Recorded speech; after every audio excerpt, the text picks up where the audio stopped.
Rabbi shrah li sadri wa yassir li amri wahlul 'uqdatam min lisani yafqahu qawli. Subhanaka la ilma lana illa ma 'allamtana innaka antal alimul hakim. Amma ba'd. Segala puja dan puji kehadirat Allah, salawat serta salam kepada junjungan kita Nabi Muhammad sallallahu alaihi wasallam, para keluarga, sahabat, tabi'in, serta seluruh umat yang selalu beristiqamah mengikuti sunnah-sunnahnya hingga yaumul qiyamah. Alhamdulillah di hari ini, di bulan yang sangat mulia, yaitu di bulan Syawal, Allah Subhanahu wa taala kembali memberikan kenikmatan yang begitu banyak kepada kita semuanya. Selain nikmat sehat wal afiah, kita masih tetap di dalam keimanan kepada Allah dan diberikan taufik hidayah untuk kembali bisa melakukan aktivitas kita, terutama aktivitas ibadah. Semoga seluruh apa yang kita lakukan mendapatkan keberkahan dan keridhaan dari Allah Subhanahu wa taala. Dan karena memang hari ini masih di tanggal 15 bulan Syawal, maka tidak terlambat kiranya bila saya mengucapkan juga taqabbalallahu minna wa minkum wa ja'alanallahu wa iyyakum minal aidin al faizin kullu am wa antum bikhair. Semoga semua amal-amal ibadah kita selama bulan Ramadan diterima oleh Allah Subhanahu wa taala dan dijadikan Ramadan yang telah berlalu Ramadan yang terbaik dari yang pernah kita lalui, dan insya Allah bukan menjadi Ramadan yang terakhir untuk kita semua, tapi Allah berikan panjang umur, sehat walafiat dalam naungan taufik hidayah dari Allah Subhanahu wa taala sehingga bertemu kembali dengan Ramadan di tahun-tahun yang akan datang. Amin ya rabbal alamin. Mungkin di kesempatan yang sangat mulia ini, di pertemuan pertama kita di hari Selasa pagi seperti yang rutin kita lakukan, mungkin saya ingin membahas sedikit hadis yang sering kita dengar, yang merupakan amalan juga yang dianjurkan oleh Rasul untuk kita lakukan di bulan Syawal ini, yaitu hadis yang diriwayatkan Abu Sa'id Al-Khudri radhiyallahu an, bukan Abu Sa'id, dari riwayat Abu Ayyub Al-Ansari, yang diriwayatkan oleh Abu Ayyub Al-Ansari dalam Sahih Muslim. Rasulullah sallallahu alaihi wasallam bersabda, "Man shoma Ramadhana tsumma atba'ahu sittan min Syawal kana kasyamid dahr." Hadis ini diriwayatkan oleh Abu Ayyub dalam Sahih Muslim, yang tentunya para ulama telah sepakat merupakan hadis yang sahih. Rasulullah SAW mengatakan di situ, man shoma Ramadhana, siapa yang berpuasa bulan Ramadan. Alhamdulillah, insya Allah kita semua termasuk yang berpuasa di bulan Ramadan. Baik yang sempurna, bagi laki-laki mungkin yang tidak sakit dan juga tidak melakukan perjalanan jauh, kemarin sempurna puasanya. Itu masuk ke dalam kalimat man shoma Ramadhan. Atau mereka yang puasa tapi tidak sempurna, baik karena haid misalkan, berarti ada bolongnya puasa Ramadan kemarin.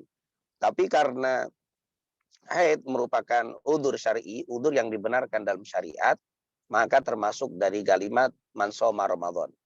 Termasuk dalam kalimat man shoma Ramadan. Begitu juga bagi mungkin ada yang sakit atau yang mengadakan perjalanan jauh lalu tidak puasa, saat ini juga belum diqadha, maka tetap masuk ke dalam man shoma Ramadan. Karena para ulama mengatakan walaupun Ramadannya tidak sempurna puasanya karena udzur syar'i, baik karena sakit, haid, nifas, dan juga pergi jauh, maka termasuk man shoma Ramadan. Insya Allah kita semua termasuk dalam kategori man shoma Ramadhana. Tsumma atba'ahu sittan min Syawal. Kemudian setelah selesai mendirikan atau melakukan puasa Ramadan, lalu mengikutinya dengan berpuasa 6 hari selama bulan Syawal. Nah, di sini tentunya kalimat siapa yang puasa Ramadan kemudian mengikuti 6 hari di bulan Syawal, maksudnya tentunya tidak secara langsung setelah Ramadan selesai langsung nyambung, tapi tentunya ada satu Syawalnya yang disebut dengan Idul Fitri, maka di situ kita diwajibkan untuk tidak berpuasa atau diharamkan kita berpuasa. Oleh karena itu, kita di bulan Syawal, ini di tanggal 1-nya tentunya tidak diperbolehkan untuk melakukan puasa, karena memang sepakat seluruh ulama puasa di bulan Syawal adalah puasa yang diharamkan oleh Allah Subhanahu wa taala. Dan jadi memang setelah puasa 1 Syawal kita batalkan, baru kita puasa Ramadan. Di sini tentunya hikmah yang besar bahwa karena di hari Syawal itu adalah hari Id, yaitu hari makan minum. Nah, di sini dikatakan hari raya Idul Fitri, dikatakan hari makan dan minum, dan di situ dilarang melakukan puasa, dan ini telah sepakat. Dan memang juga satu hikmah yang besar bahwa setiap kita melakukan ibadah wajib, lalu untuk melakukan ibadah sunnah, itu disunahkan ada jedahnya, ada pemisah antara yang wajib dan sunnah. Seperti ketika kita melakukan sholat fardu, sholat 5 waktu. Setelah kita sholat 5 fardu atau 5 waktu, sholat duhur misalkan, lalu kita mau melakukan sholat sunnah, ada pemisahnya, yaitu dengan berzikir kepada Allah. Melakukan zikir, baik zikir setelah zikir, baru dia melakukan sholat sunnah. Artinya tidak langsung setelah salam, langsung melakukan sholat sunnah, tetapi ada pemisahnya. Begitu juga di dalam ibadah-ibadah lain, termasuk juga Ramadan. Setelah kita puasa Ramadan yang wajib, lalu mau melakukan puasa sunnah, ada pemisahnya. Yaitu tadi dengan puasa Syawal. Dengan puasa Syawal tadi kita pisahkan dengan cara tidak berpuasa 1 hari, yaitu hari Id. Setelah Id selesai 1 hari, baru di hari yang kedua kita disunahkan untuk melakukan puasa. Dan ini tentunya satu pelajaran untuk kita. Siapa yang selesai sholat fardu, kemudian dia hendak melakukan sholat sunnah, maka hendaknya dia berzikir lebih dulu. Setelah berzikir, baru dia melakukan sholat sunnah. Atau paling tidak, dia berpindah tempat. Setelah salam, dia berpindah tempat sedikit, lalu dia melakukan sholat sunnah. Nah, ini tentunya satu pelajaran untuk kita bahwa pemisah antara wajib dan sunnah. Begitulah puasa Ramadan. Setelah puasa Ramadan, di hari pertama bulan Syawal, dia wajib batal karena hari Id, dan ini telah disepakati seluruh ulama. Baru setelah itu dia puasa Syawal. Maka para ulama mengatakan bahwa puasa Syawal ini boleh diawali di tanggal 2 atau setelahnya. Bahkan sebagian ulama juga ada yang mengatakan tidak mengapa untuk melakukan di akhir-akhir.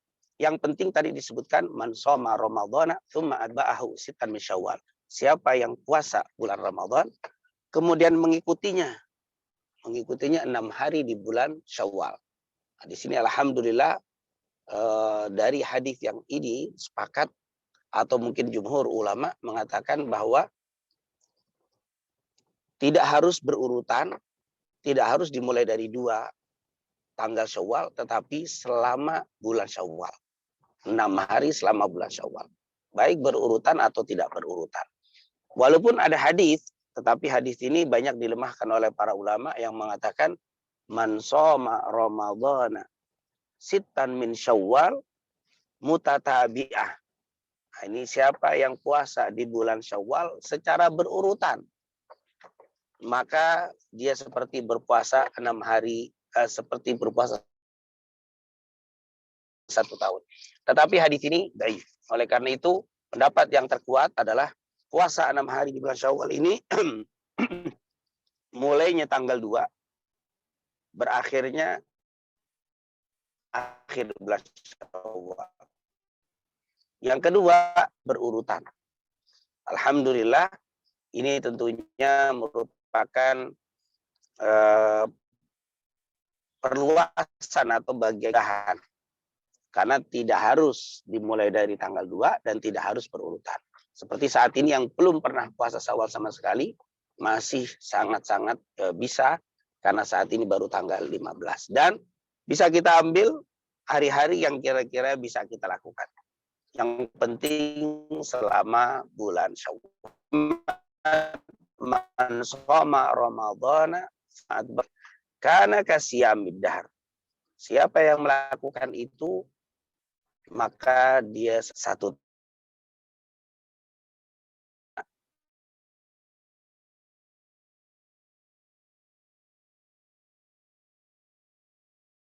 standar. Dalam hadits al-hasanatu bi asyri amsalihha. Lalu diikuti 6 hari di bulan Syawal, maka seperti 1 tahun. Karena kalau kita tambahkan 10 dengan 2, maka 12, maka menjadi 1 tahun. Itu hikmah daripada puasa Ramadan yang diikuti dengan 6 hari di bulan Syawal. Para jamaah yang dimuliakan Allah Subhanahu wa taala. Nah, tentunya ada pelajaran dan hikmah yang banyak dari hadis yang sangat sederhana ini, yang luar biasa dari Rasul Shallallahu alaihi wasallam, yaitu hikmah-hikmah yang dapat kita petik. Yang pertama, bahwa Rasulullah menginginkan kepada kita, kalau kita beribadah, jangan hanya di bulan Ramadan saja, tetapi ibadahlah di bulan apapun, baik Ramadan atau di luar Ramadan. Kenapa? Karena Allah ada di Ramadan dan Allah ada di luar Ramadan. Kun rabbaniyan wala takun ramadaniyan. Jadilah kalian penyembah Allah, bukan penyembah Ramadan. Nah, di sini setelah Ramadan selesai, jangan selesai juga seluruh amal ibadah. Yang biasa puasa, ayo teruskan, walaupun tidak seperti Ramadan. Nah, ini tentunya isyarat dari Rasul untuk kita, tetapi ada di Ramadan dan di luar Ramadan. Kemudian yang kedua, bahwa kata para ulama, mudahnya orang melakukan puasa 6 hari di bulan Syawal, salah satu tanda dari diterimanya amal-amal Ramadan. Ini merupakan salah satu tanda diterimanya amal di bulan Ramadan, yaitu kata para ulama, ala amalus saleh ba'da amalus saleh yadullu qabulil amalil ula. Bahwa beramal soleh setelah beramal soleh menunjukkan diterimanya amal yang pertama. Jadi ketika kita setelah ibadah, lalu kita ibadah lagi, itu menunjukkan ibadah kita yang pertama diterima oleh Allah. Begitu juga ketika ada orang bermaksiat, terus bermaksiat lagi, wah itu menunjukkan maksiatnya itu sangat berat. Nah, ini tentunya merupakan satu hikmah yang dapat kita petik. Seandainya orang sholat itu diterima oleh Allah Subhanahu wa taala, maka sholat itu kalau diterima, maka dia akan dapat mencegah dari perbuatan keji dan munkar. Kalau dia usai sholat, pasti dia melakukan amal soleh lagi. Nah, ini menunjukkan amal soleh itu diterima oleh Allah Subhanahu wa taala. Nah, ini tentunya merupakan hikmah yang kedua yang dapat kita petik dari kalimat man shoma ramadhana tsumma atba'ahu sittan min syawal kana kasiyamid dahr. Bahwa amal soleh yang diterima itu akan memudahkan amal soleh berikutnya. Jadi orang yang diberikan kemudahan untuk melakukan puasa 6 hari di bulan Syawal itu menunjukkan bahwa Ramadan itu diterima. Ini kata para ulama dari hadis man shoma ramadhana tsumma atba'ahu sittan min Syawal. Kemudian hikmah yang ketiga dari hadis ini, bahwa ketika kita beramal soleh, maaf sebentar, saya video saya buka.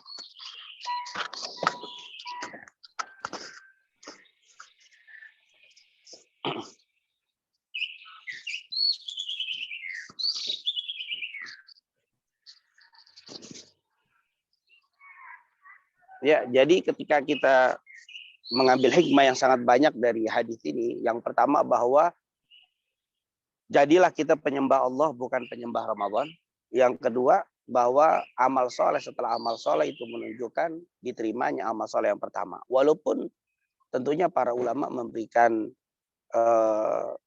peringatan untuk kita ketika kita bisa melakukan puasa Syawal misalkan, oh ini sebagai tanda diterima. Tapi tentunya tidak bisa secara jazm, tidak bisa secara pasti ya. Karena memang tidak ada yang bisa memastikan amal kita itu diterima atau ditolak. Kenapa? Kadang-kadang amal itu kata para ulama bisa diterima, bisa ditolak, tetapi kita meyakini insya Allah amal kita diterima, tapi juga tidak terlalu pasti, tidak terlalu memastikan. Kenapa? Sekali lagi semuanya insya Allah, karena kata para ulama amal-amal itu bisa ada penggugurnya, yaitu ada penggugur saat melakukan, ada penggugur sebelum melakukan, dan ada penggugur setelah melakukan. Ini yang jadi masalah. Misalkan sebelum dilakukan niat, orang itu walaupun amal soleh, tapi ketika niatnya tidak benar, maka amal itu ditolak oleh Allah. Jadi penggugur amal sebelum dilakukan adalah niat. Yang kedua saat melakukan, yaitu riya. Nah ini riya ini juga menjadi penggugur amal saat kita melakukan. Dan yang ketiga itu yang bahaya ini, setelah kita ikhlas, setelah kita niatnya betul, melakukannya tidak riya, tapi setelah melakukannya kita ujub. Nah, ini ujub, merasa sombong, merasa mulia, apalagi sampai merendahkan orang. Ini juga bisa menggugurkan amal-amal kita. Oleh karena itu, seandainya Allah berikan kemudahan kepada kita puasa Syawal, insya Allah ini merupakan salah satu tanda. Tetapi kita tetap hanya berharap kepada Allah, semoga betul-betul amal kita diterima oleh Allah Subhanahu wa taala. Dan jangan membuat seseorang itu menjadi sombong atau menjadi ujub. Karena ujub dan sombong ini malah menjadi penggugur daripada amal-amal itu sendiri. Nah, ini tentunya hikmah yang bisa kita petik dari hadits man shoma ramadhana summa atba'ahu sittan min syawal kana kasiyamid dahar. Kemudian tentunya hikmah yang selanjutnya, kata para ulama, agar supaya amal ibadah yang telah kita lakukan itu tidak hilang sama sekali. Seperti Ramadan kita berpuasa luar biasa, maka setelah Ramadan walaupun tidak kita puasa seperti Ramadan, di bulan Syawal paling tidak kita ada amal puasanya lagi. Jangan sampai puasa itu menjadi kenangan setelah perginya Ramadan. Tinggal kenangan saja, nggak ada lagi kita ingat, bahkan kita tidak beramal sama sekali. Nah ini tentunya diingatkan oleh Rasul, ikuti puasa tadi dengan 6 hari. Walaupun sedikit, tapi kita tidak melupakan sama sekali puasa daripada yang telah kita lakukan selama bulan Ramadan. Dan hikmah selanjutnya bahwa kita itu tidak cukup hanya melakukan ibadah-ibadah wajib saja, tapi juga kita dianjurkan untuk melakukan ibadah sunnah. Kalau Ramadan kemarin puasa wajib, maka 6 hari ini adalah puasa sunnah. Ini Rasulullah mengajak kepada kita, wahai kaum muslimin, setelah kita melakukan ibadah yang wajib, masih banyak nih ibadah-ibadah sunnah. Jangan sampai kita cukup puas dengan wajib saja, maka sempurnakan, perindah ibadah wajib kita dengan puasa Syawal. Nah ini menunjukkan bahwa di sini Rasulullah selalu mengingatkan kepada kita, semua ibadah ada yang wajib, ada yang sunnah. Setelah wajib, maka jangan tinggalkan ibadah sunnah. Ada hadits Rasulullah SAW, Bukhari Muslim, hadis qudsi, diriwayatkan dari hadis Bukhari, hadis diriwayatkan dari Abu Hurairah radhiyallahu an, Allah Rasulullah SAW bersabda, Allah berfirman, dikatakan wama taqarraba ilayya abdi bi syai'in ahabba ilayya mimma aftaratu alaih wala yazalu abdi yataqarrabu ilayya bin nawafili hatta uhibbah. Tidaklah seseorang hamba mendekatkan dirinya kepadaku dengan melakukan ibadah fardu yang lebih aku sukai. Jadi Allah paling suka kepada seorang hamba adalah melakukan ibadah fardu. Wa ma yazalu yataqarrabu ilayya bin nawafili hatta uhibbah. Dan Allah SWT akan mencintai hamba itu kalau dia terus-menerus melakukan ibadah-ibadah sunnah. Jadi wajib kita utamakan, sunnah ini menjadi pengindah, mempersempurna atau menutupi kekurangan-kekurangan selama kita di bulan Ramadan. Jadi Syawal ini fungsinya juga seperti sholat Qobliyah Ba'diyah. Kalau kita sholat duhur, kemudian kita sholat Qobliyahnya dan sholat Ba'diyahnya, itu Qobliyah Ba'diyah itu menutupi kekurangan-kekurangan ibadah sholat duhur kita. Mungkin di dalam sholat fardu kita, duhur kita ada kekurangan-kekurangannya, maka ditutupi dengan ibadah Qobliyah Ba'diyah tadi. Begitu juga puasa Ramadan. Mungkin di puasa Ramadan kita ada kurang-kurangnya, maka insya Allah kata para ulama, puasa Syawal ini juga berfungsi seperti sholat Qobliyah dan Ba'diyah. Ini adalah puasa setelah Ramadan menjadi penyempurna kekurangan-kekurangan kita selama kita melakukan ibadah puasa Ramadan tadi. Nah ini tentunya hikmah-hikmah yang sangat banyak yang bisa kita ambil dari hadits man shoma ramadhana summa atba'ahu sittan min syawal kana kasiyamid dahar. Tentunya masih banyak waktu, saya persilahkan kepada jamaah khususnya berkaitan dengan Syawal ya, karena pertanyaan banyak tentang bulan Syawal ini puasanya. Kemudian juga mungkin pertanyaan-pertanyaan lain karena memang taklim ini sebagai pembuka setelah kita libur Ramadan kemarin atau setelah beberapa waktu kita kosong untuk ngisi, maka mungkin ada di antara jamaah pertanyaan seputar puasa Syawal atau pertanyaan-pertanyaan lain. Sengaja saya berikan waktu lebih banyak untuk tanya jawab, memberikan kesempatan kepada para jamaah untuk bertanya. Dipersilakan. Baik Ustaz, tafadhol jazakumullah atas materi yang disampaikan.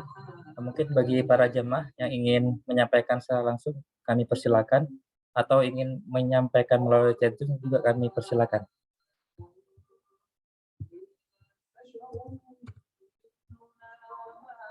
Mungkin izin Ustaz sedikit bertanya Ustaz terkait dengan puasa Syawal juga Ustaz. Mungkin terkait dengan puasa Syawal ini kan memang tadi dijelaskan tidak harus di tanggal 2 bulan Syawal Ustaz, dan tidak harus berturut-turut Ustaz ya. Kalau boleh menanyakan terkait dengan puasa bulan Syawal ini yang dilaksanakan di hari Kamis Ustaz. Jadi karena kan ketika kita berniat puasa bulan Syawal dan puasa Senin Kamis misalkan ya, apakah diperkirakan Ustaz? Karena kan kita mulainya dari Kamis Ustaz, bukan dari Senin gitu. Bagaimana Ustaz terkait dengan puasa tersebut? Kemudian yang kedua Ustaz, terkait dengan hadis yang mungkin memakruhkan ya, memakruhkan terkait dengan puasa di hari Jumat Ustaz ya. Bagaimana dengan hadis tersebut Ustaz? Apakah memang kita tidak boleh puasa di hari Jumat, makruh gitu ya, tanpa dengan diiringi dengan puasa lainnya Ustaz? Mungkin 2 pertanyaan Ustaz dari Ustaz. Terima kasih Ustaz. Ya, memang para ulama ini berbeda pendapat ketika membahas puasa Syawal ini. Yang pertama yang kita bahas ya dengan pertanyaan sekaligus tadi, yang pertama, apakah harus mengqadha Ramadan dulu baru puasa Syawal atau boleh puasa Syawal lalu qadha?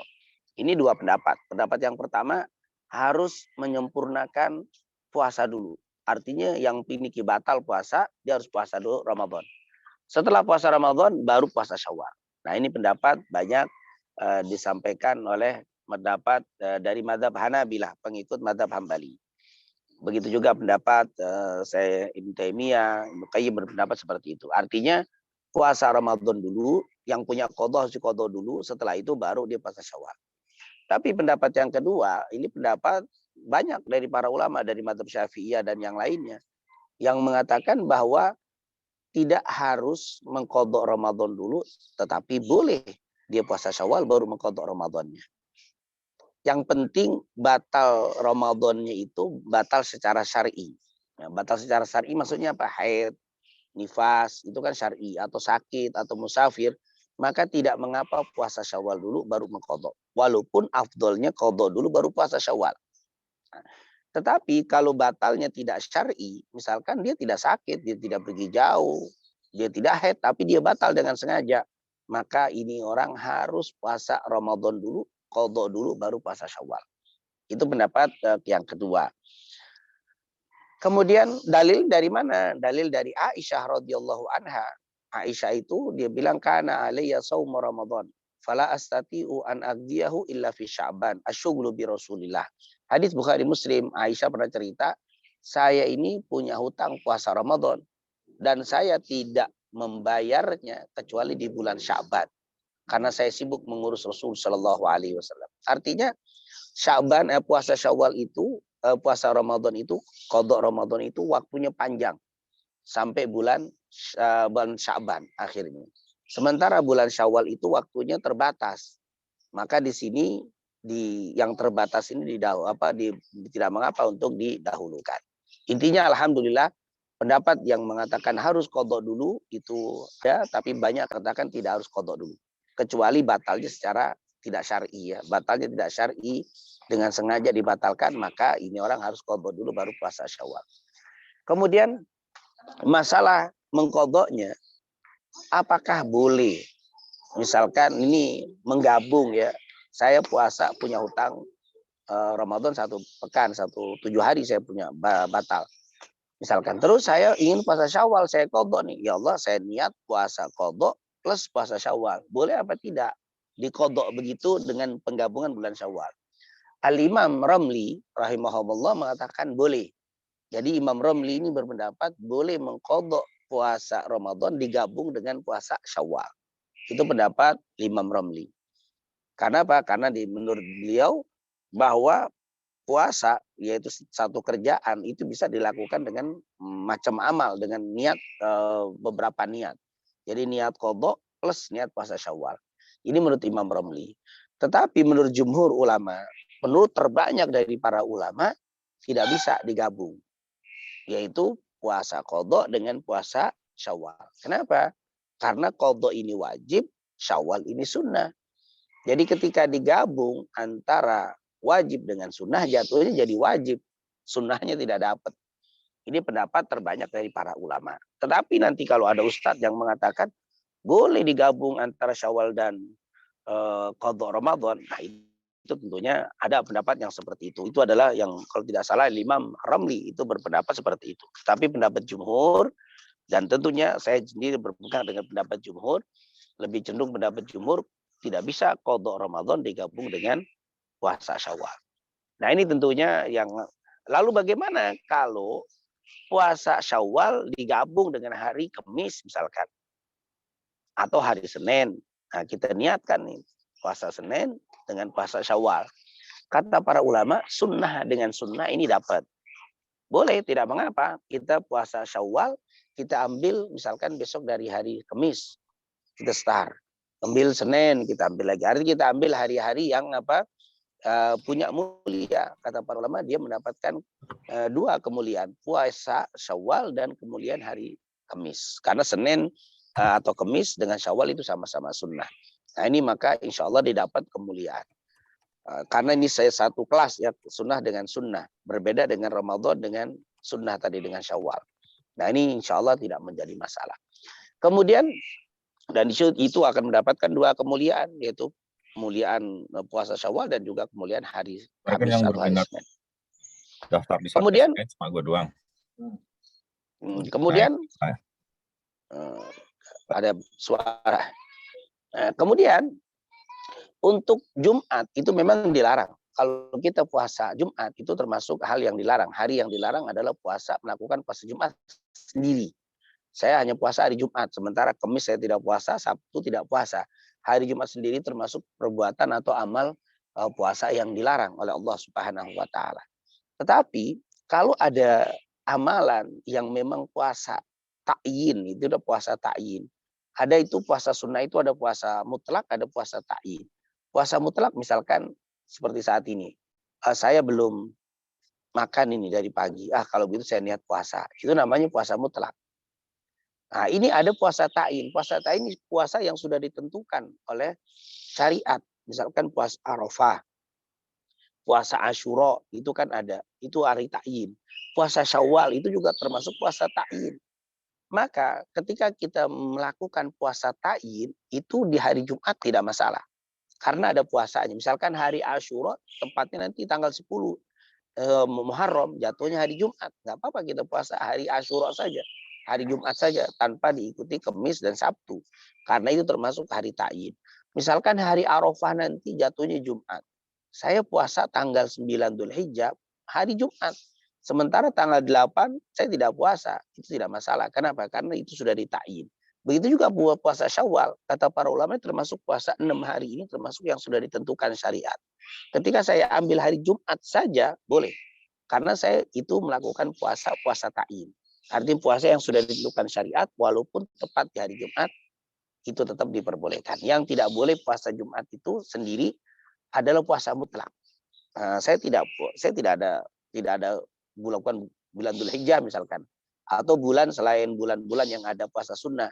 Saya tiba-tiba puasa Jumat saja. Nah itu namanya puasa mutlak dan itu tidak diperbolehkan. Wallahu a'lam bishawab. Baik Ustaz, atas jawaban disampaikan. Mungkin izin Ustaz ada 3 pertanyaan Ustaz. Mungkin ya silakan. Pertama nanti dari Pak Anang, saya bacakan melalui chat Zoom, dan Bu Mailawati, dan terakhir Pak Awan Ustaz. Mungkin yang silakan. pertama dulu Ustaz dari Pak Anang, saya coba bacakan melalui chat Zoom. Izin bertanya Ustaz, kita tadinya sudah berniat puasa sunnah Syawal, namun pada saat silaturahmi ke saudara, kita disajikan hidangan-hidangan yang sepertinya sudah disiapkan. Segianya atau afdolnya, kita membatalkan puasa sunnah kita untuk memenuhi hidangan tuan rumah, atau tetap puasa Ustaz? Hmm. Kemudian nanti Terus? oleh Bu Mela akan disampaikan secara langsung Ustaz, kalau Bu Melawati. Kemudian yang ketiga dari Pak Awan Ustaz melalui chat Zoom. Assalamualaikum warahmatullahi wabarakatuh. Mohon izin bertanya, bagaimana caranya menghilangkan rasa ujub dan riya dalam beribadah? Jazakallahu khairan kasiran kepada Ustaz. Mungkin Ya. silakan kepada Bu Mailawati jika ingin menyampaikan secara langsung. Assalamualaikum warahmatullahi wabarakatuh. Ustadz, Waalaikumsalam warahmatullahi wabarakatuh. izin bertanya Ustadz, ini terkait kode puasa Ustadz.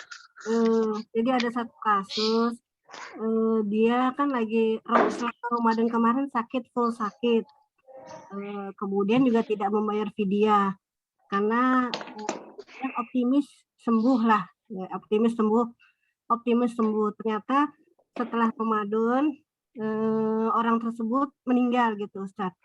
Nah ini apa yang harus kita lakukan, Pak? Membayar fidyah atau harus mengkodo Ustadz? Demikian pertanyaan Ustadz. Assalamualaikum warahmatullahi wabarakatuh. Waalaikumsalam. Waalaikumsalam warahmatullahi wabarakatuh. Ya, maaf, pasti yang pertama tadi? Untuk yang pertama terkait dengan puasa sunnah Syawal, Ustaz, apabila pada saat kita berkunjung ke saudara disajikan hidangan, Ustaz, apa yang harus dilakukan, Ustaz? Ya, jadi kita sudah niat puasa Syawal ini. Saya niat sudah puasa Syawal dari semalam, bahkan saya sudah bersahur lah istilahnya. Kemudian saya berkunjung ke rumah saudara.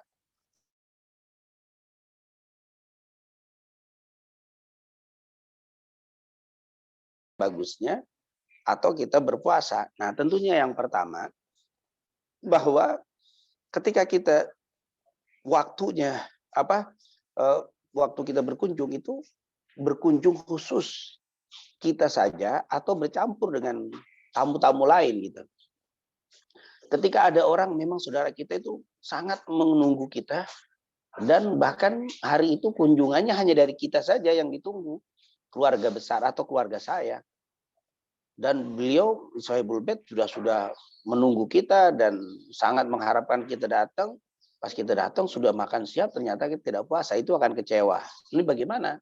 Nah di sini tentunya tadi ketika kita menjadi tamu utama. Tapi kalau kita berkunjung di rame-rame dengan orang banyak, seterusnya kita makan tidak ada efek, tidak ada pengaruh dengan keluarga Sohibul Bait atau yang punya rumah.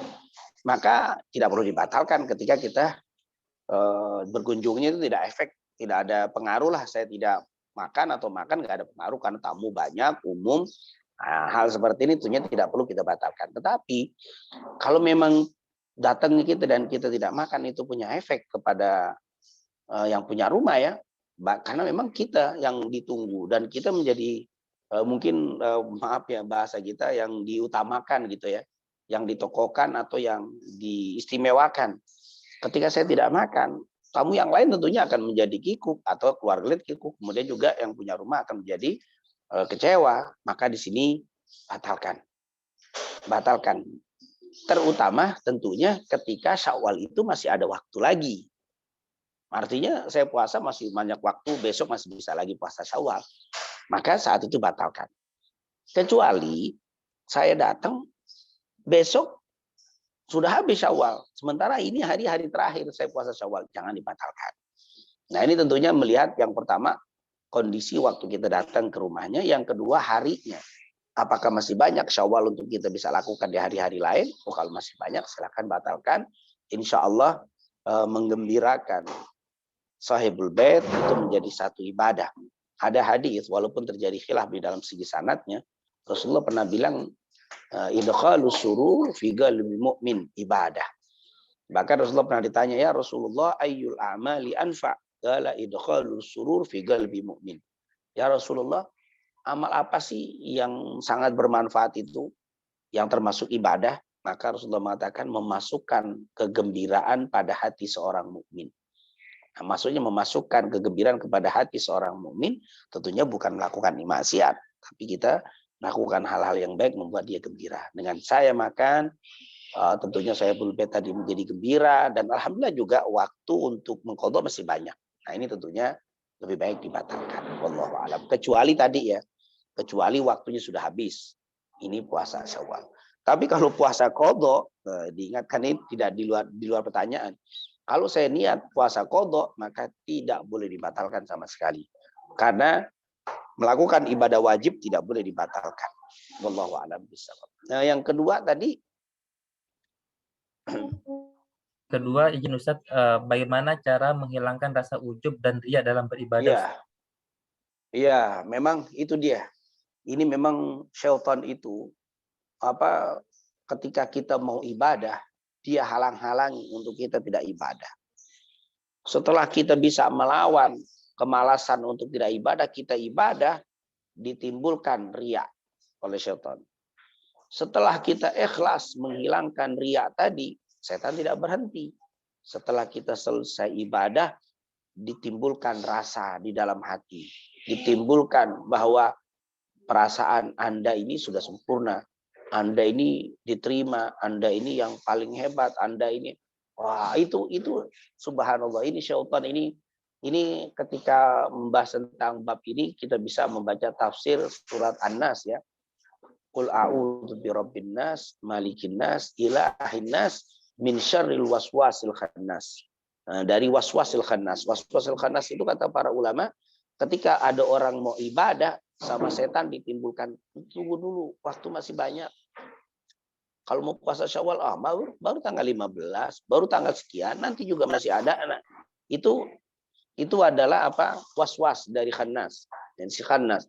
Kalau orang itu sudah tetap melakukan ibadah, setelah dirayu untuk menunda-nunda tidak berhasil, orang itu ibadah, syaitan itu akan mengajak kepada orang itu sifat riya. Nah, setelah riya dapat dikalahkan, maka syaitan mengajak kita untuk ujub. Oleh karena itu, bagaimana cara supaya kita tidak ujub ya, tidak sombong. Nah, ujub dengan sombong itu apa sih bedanya? Ujub itu merasa dirinya hebat. Kalau kita beribadah sudah merasa sempurna ibadahnya, sudah merasa istimewa lah di hadapan Allah, merasa itu ujub, merasa bangga diri. Tapi kalau sombong tentunya lebih parah. Kalau sombong itu menganggap orang lain di bawah dia. Dia hebat, orang lain tidak hebat. Dia ahli ibadah, orang lain tidak ahli ibadah. Jadi sudah punya rasa merendahkan orang lain, itu namanya sombong. Tapi kalau hanya baru merasa hebat diri, tapi dia tidak meremehkan orang lain, maka itu namanya ujub. Ujub menggugurkan amal. Kalau sombong bukan hanya menggugurkan amal, tapi malah mendapatkan murka. Bahkan kata Rasul, la yadkhulul jannata man kana fi qalbihi mithqala habatin minal kibir. Sulit masuk surga orang yang di dalam hatinya ada sebesar biji darah, sebesar sesuatu yang sangat kecil di dalam hatinya kesombongan.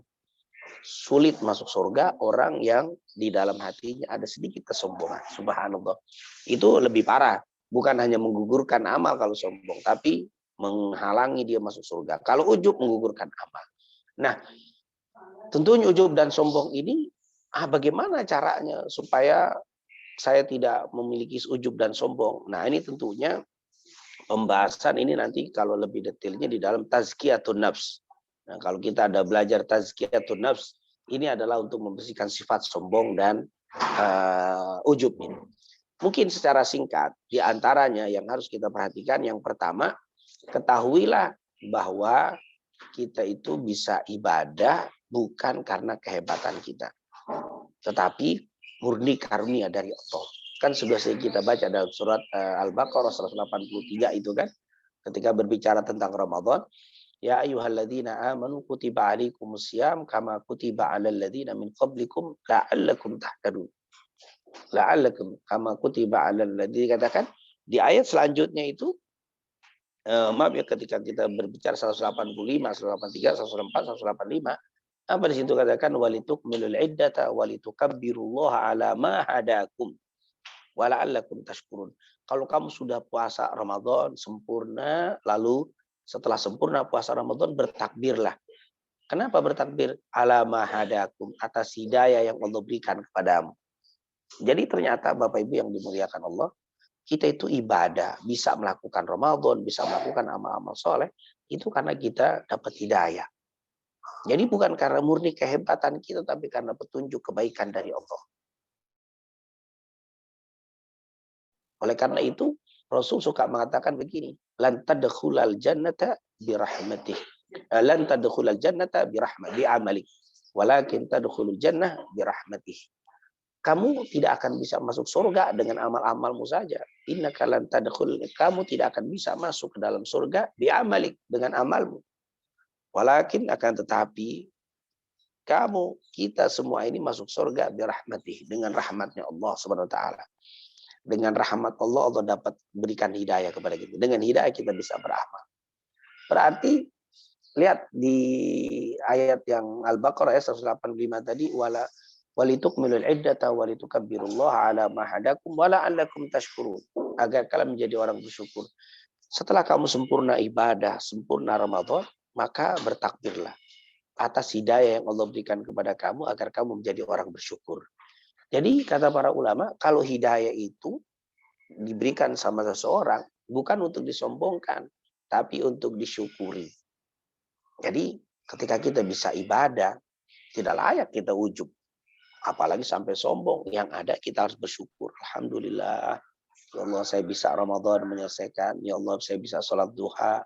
Ya Allah, saya bukan merasa wah hebat. Nah ini karena dia merasa kesombongan atau ujub itu biasanya timbul karena dia merasa dia yang usaha. Dia yang sudah melakukan dengan sebab kemampuan dia. Ini yang salah.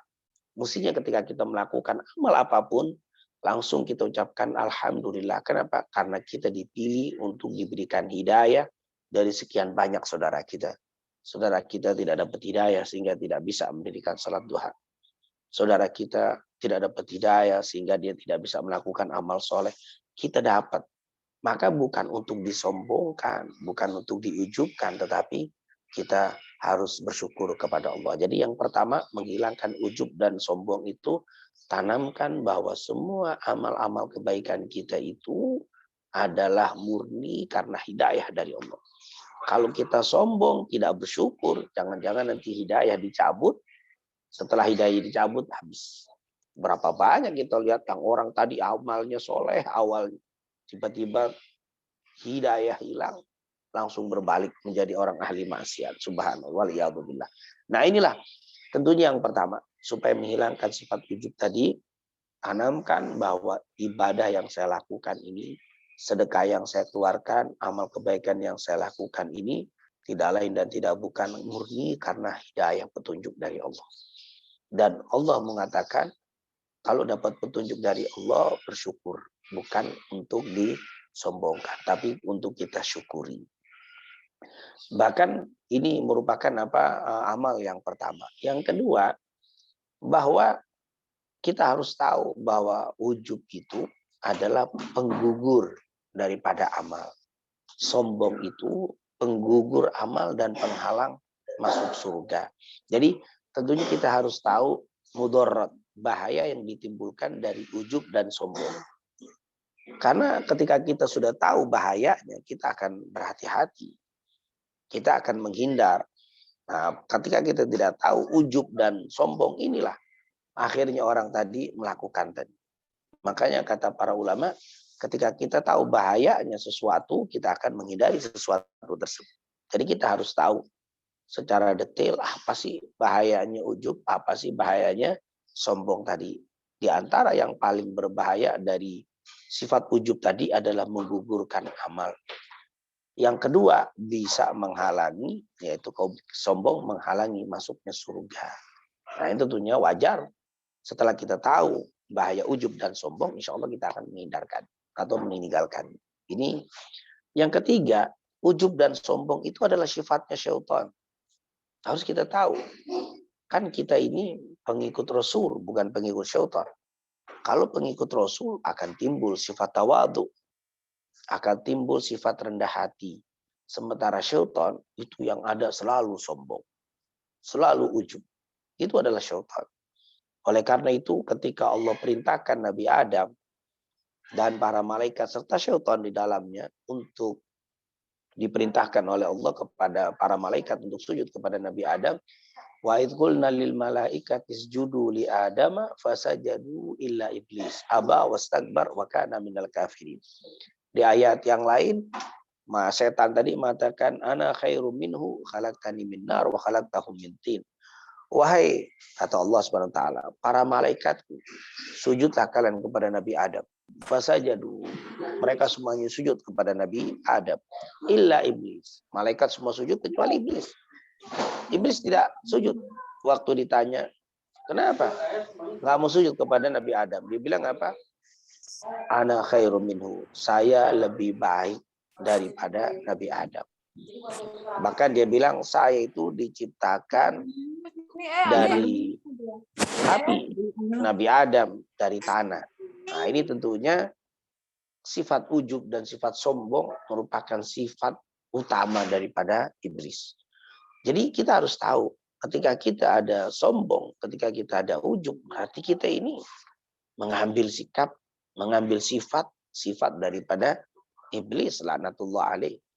Ketika kita selalu mengucapkan a'udzubillahi minasyaitonirrajim, saya berlindung dari godaan syaitan yang terkutuk, tapi di satu waktu kita pakai sifatnya syaitan. Nah, ini tentunya harus kita berhati-hati. Maka kita tahu bahwa ujub, sombong itu adalah sifatnya syaitan. Harus ditanamkan di dalam hati dan harus sadar betul itu adalah sifatnya syaitan, sehingga kita tidak berani melakukan ujub atau sombong tadi. Dan ketahuilah, setan itu sudah beribadah 1000 tahun tidak pernah maksiat. 1000 tahun tidak pernah maksiat kepada Allah. Para ulama ahli sejarah itu seperti Imam Ibnu Katsir dan kitabnya Al-Bidayah wan Nihayah menyebutkan setan itu diciptakan 1000 tahun sebelum manusia. Dan selama 1000 tahun mereka itu ibadah. Tapi karena sombong sekali saja di hadapan Allah, ketika diperintahkan untuk sujud kepada Nabi Adam, dia tidak mau, sujud sekali. Hanya sombong saat itu saja, Allah gugurkan seluruh amalnya selama 1000 tahun. Aba wastakbar wa kana minal kafirin. Dia enggan dan dia sombong. Maka dia termasuk orang-orang yang ingkar dengan perintah Allah. Allah perintahkan sujud, dia tidak mau. 1000 tahun amalnya dihapus oleh Allah Subhanahu wa taala. Bagaimana dengan kita? Amalnya baru sebulan, amalnya baru beberapa hari, beberapa tahun, lalu kita sombong. Waliyadzubillah, bukan sekali sombong. Ini luar biasa. Ini akan menjadi penggugur. Ya maaf, kalau bahasa ibadah, Nabi Adam ibadahnya dikit karena dia terakhir diciptakan. Iblis itu sudah 1000 tahun sebelum Nabi Adam, ibadahnya banyak kan. Meremehkan orang yang ibadahnya lebih sedikit saja, dihapuskan semua kebaikan-kebaikan iblis tadi. Bagaimana kita? Kadang-kadang boleh jadi yang kita remehkan jangan-jangan lebih banyak ibadahnya dari kita. Yang kita anggap kecil, yang kita kecilkan ternyata lebih soleh, lebih alim dari kita. Wah, itu dia lebih bawah kita saja bisa menggugurkan amal, apalagi orang-orang yang sepadan atau lebih dari kita. Oleh karena itu, tentunya sekali lagi saya tidak mendetilkan cara untuk menghilangkan ujub, tapi yang paling penting, yang pertama, tanamkan di dalam hati kita, ketahuilah secara pasti semua amal ibadah kita itu karena hidayah, karena rahmat dari Allah Subhanahu wa taala. Yang diperintahkan hidayah rahmat tadi disyukuri, bukan untuk disombongkan. Maaf, sebagai ilustrasi saja. Kalau saya dapat rezeki dikasih orang, padahal saya tidak kerja. Kalau saya kerja dengan Bapak Fulan, terus digaji sama Bapak Fulan, itu biasa. Tapi ketika saya tidak kerja dengan Bapak Fulan ngasih. Yang ada bukan kita sombongkan, nih saya dapat uang dari Fulan, padahal saya tidak kerja. Itu bukan seperti itu. Yang ada kita, ya Allah, alhamdulillah, Allah bukakan hati Fulan, memberikan saya uang ini. Kenapa? Karena itu bersyukur namanya. Karena kita dapat tanpa ikhtiar, kita dapat tanpa usaha orang itu ngasih. Orang yang dapat tanpa ikhtiar seperti tadi, layaknya untuk disyukuri, bukan untuk disombongkan. Lain kalau saya bekerja dengan Bapak Fulan, karena semangat saya, karena capeknya saya, karena sungguh-sungguh saya, akhirnya saya dapat seperti ini. Itu biasa, karena amal. Karena amalnya Tapi kita tanpa kerja dengan Bapak Fulan, saya dikasih. Maka yang ada bukan untuk disombongkan, yang ada adalah disyukuri. Kita ini dapat hidayah dari Allah bukan karena kehebatan kita. Allah sayang sama kita, Allah pilih kita dikasih hidayah. Maka saat dapat hidayah, yang ada adalah kita syukuri, bukan untuk kita sombongkan. Begitulah amal-amal ibadah kita ini merupakan pendorongnya, penggeraknya, motornya adalah hidayah dari Allah SWT. Dan dapat hidayah ini, innaka la tahdi man ahbabta walakinallaha yahdi man yasha. Kamu tidak bisa memberikan hidayah kepada siapa yang kamu kehendaki, yang kamu cintai. Tapi Allah memberikan hidayah siapa yang Dia mau. Nah, kita termasuk yang dipilih oleh Allah. Maka tidak layak untuk kita sombongkan. Justru kita syukuri. Yang kedua tentunya ketahui bahaya daripada ujub dan riya. Salah satunya adalah menggugurkan, menghapus, membersihkan amal-amal soleh kita. Jadi hilang, jadi gugur. Ini harus perhatian. Yang ketiga itu adalah sifat syaitan. Kita tidak mau seperti syaitan, kita tidak mau memiliki sifat syaitan, maka hindarkan sifat-sifat tadi.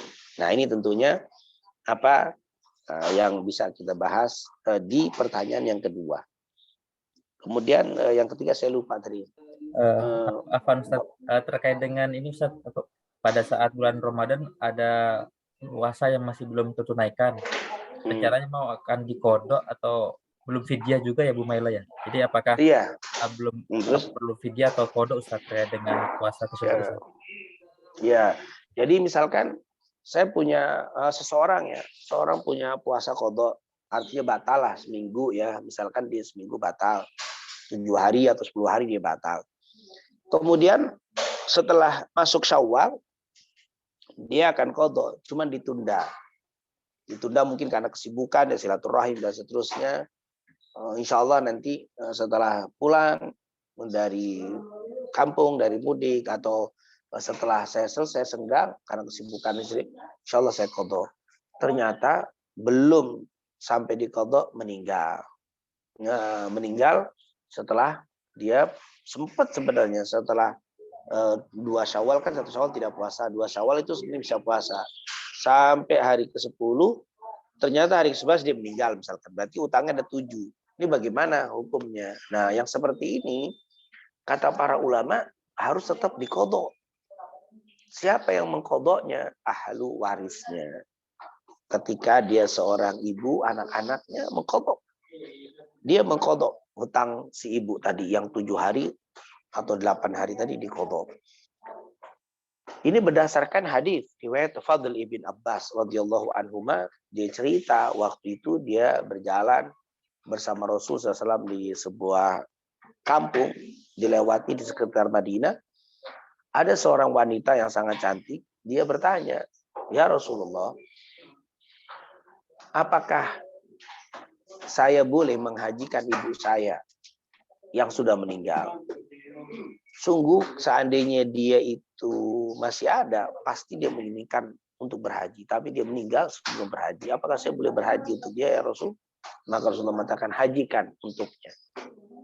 Kemudian anak itu nanya lagi, ya Rasulullah, apakah saya harus mengqadha, mengganti hutang ibu saya dari puasanya? Jadi ibunya ini meninggal, punya hutang puasa. Apakah saya harus menggantinya? Maka Rasulullah menjawab, bagaimana kalau ibumu punya hutang dengan orang? Apakah engkau harus membayarnya? Iya ya Rasulullah, saya harus membayar hutang ibu saya kepada orang tadi. Maka hutang kepada Allah lebih layak untuk dibayar. Nah, berarti kan yang hadis ini menjelas secara teks menunjukkan bahwa seorang anak harus mengganti hutang orang tuanya. Atau kalau dia memang masih muda misalkan, atau ini sudah menikah tapi belum punya anak, suaminya mengqadhanya. Nah, ini tentunya mengqadha ini dengan dipuasakan, bukan membayar fidyah. Dia hutang. Karena hutang Ramadan dia harus dibayar dengan puasa. Kecuali yang meninggal ini orang tua renta yang memang di Ramadan itu tidak puasa.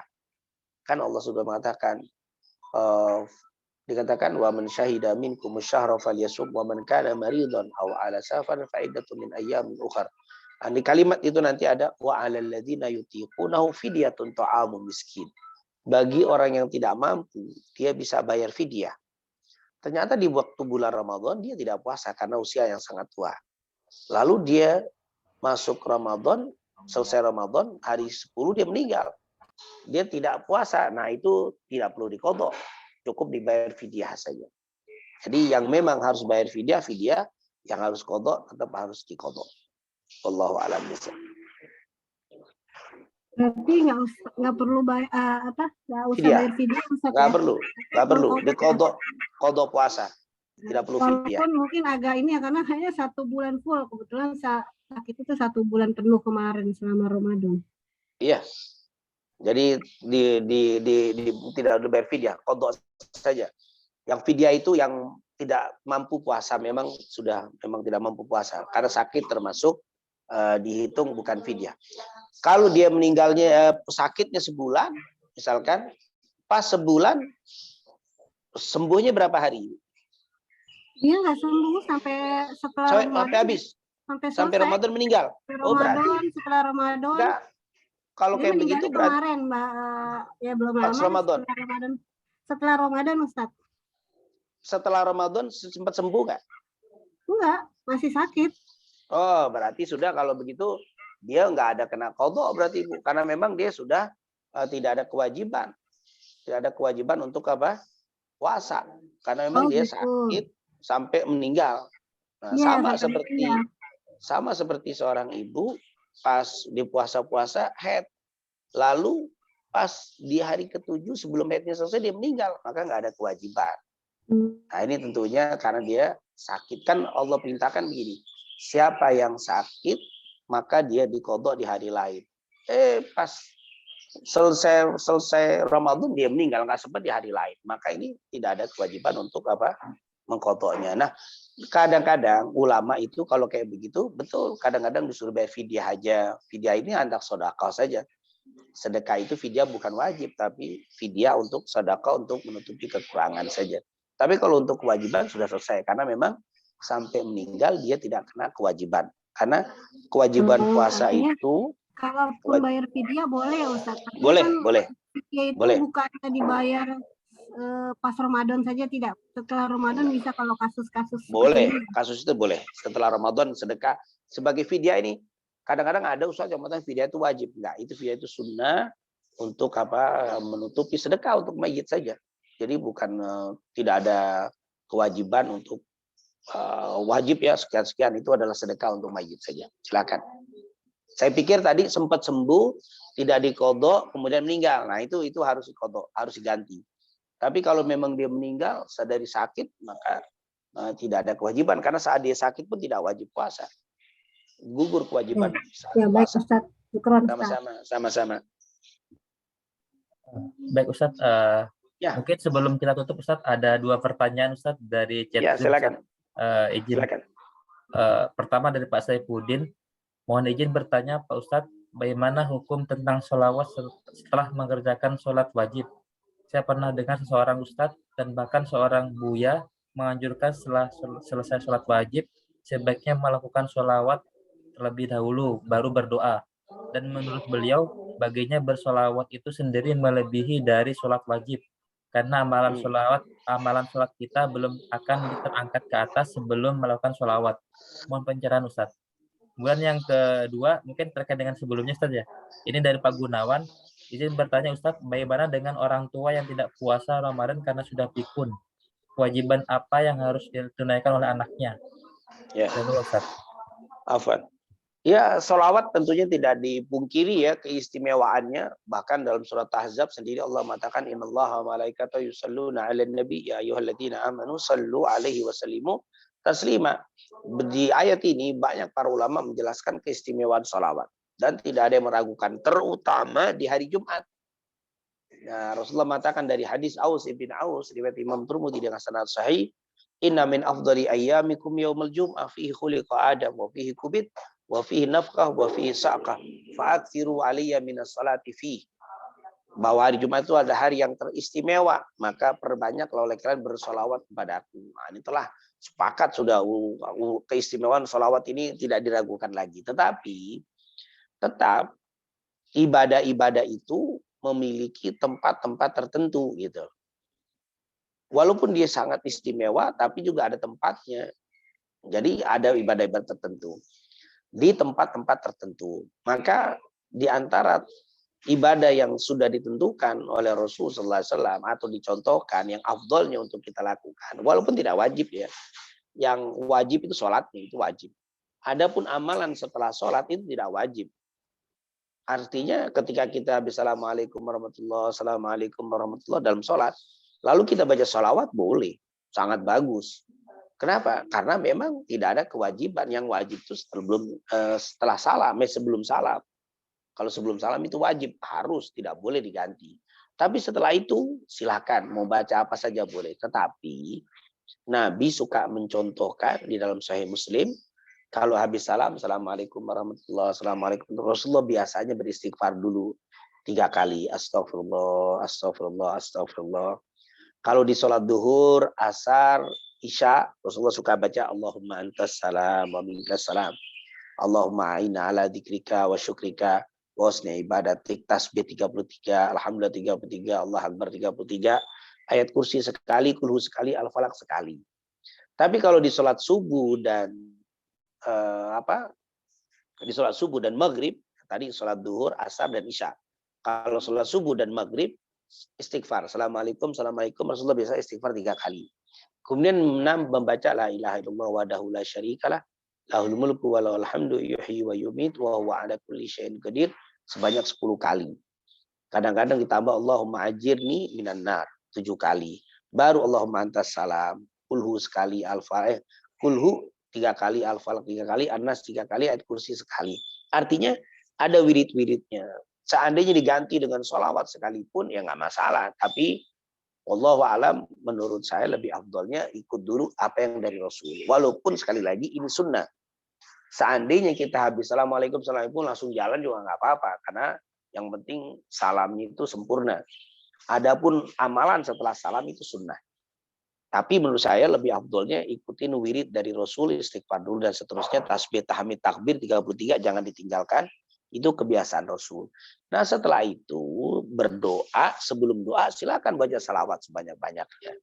Nah, tapi tidak salah yang bilang Assalamualaikum langsung salam, setelah salam langsung salawat, tidak salah. Tetapi kalimat yang mengatakan sholawat itu boleh jadi lebih afdol daripada sholatnya. Nah, ini tentunya wallahu alam saya belum tahu. Perlu ditanya kenapa maksud kalimat sholawat kepada Rasul lebih afdol daripada sholatnya. Daripada sholat 5 waktunya. Ini tentunya harus perlu dalil ya. Saya sih belum tahu itu ada dalil. Saya kurang tahu bab itu. Yang saya tahu sholat fardu itu tentunya lebih afdol karena memang seperti yang saya bacakan tadi dalam hadis di hadis Bukhari riwayat dari Abu Hurairah dalam hadis qudsi tadi, wa ma taqarraba ilayya 'abdi bi syai'in ahabba ilayya mimma aftaratu alaih. Tidak ada amalan yang dilakukan oleh hambaku yang lebih aku cintai daripada amal-amalan yang wajib. Jadi yang wajib dulu. Kalau sholawat kan sunnah, ini wajib dulu. Jadi wajib itu lebih utama mestinya daripada amalan-amalan sunnah. Jadi kalau dilarang apa tidak membaca sholawat setelah salam, tidak. Karena setelah salam dikir-dikir itu sunnah. Boleh, tidak ada.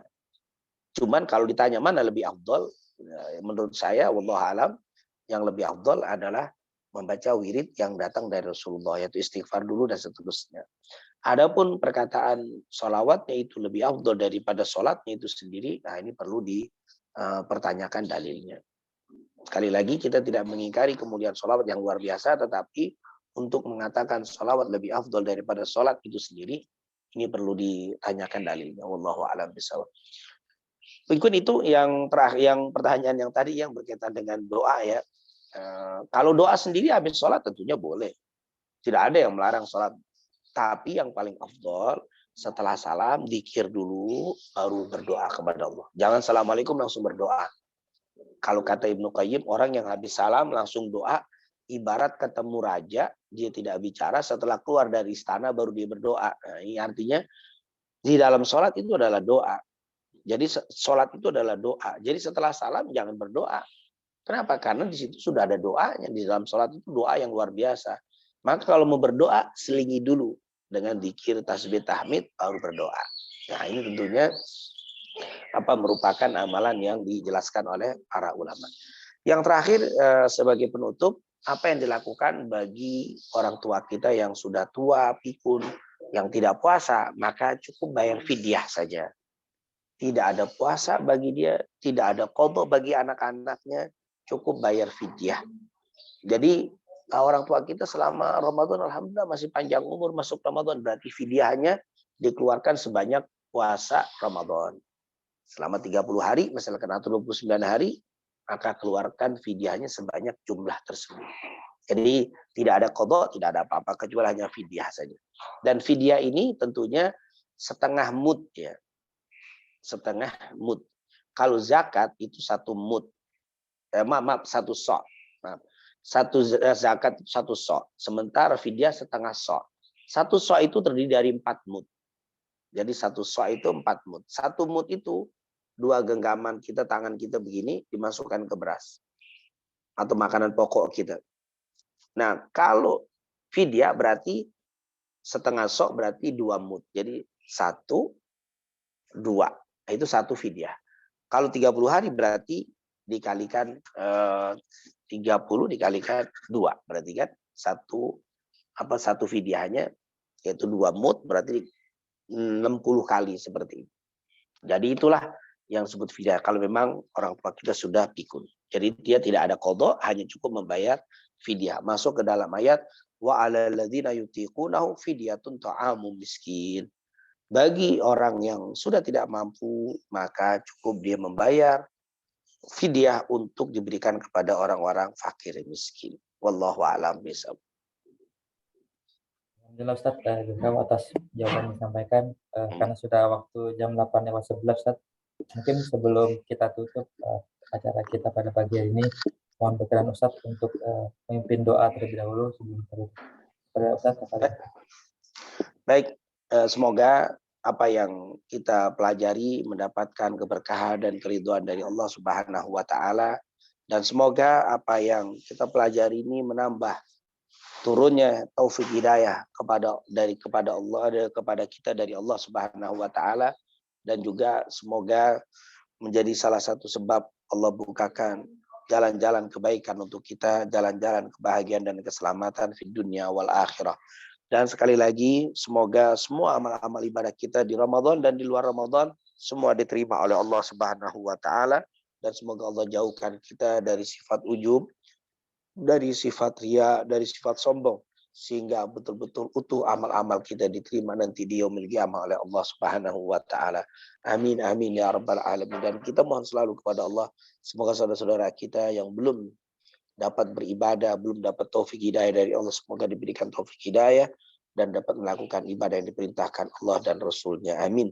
Ya Rabbal Alamin. Rabbana taqabbal minna innaka antas samiul alim wa tub alaina innaka antat tawwabur rahim. Allahumma yassir umurana waqdi hajatina warda a'malana wa a'malana birahmatika ya arhamar rahimin.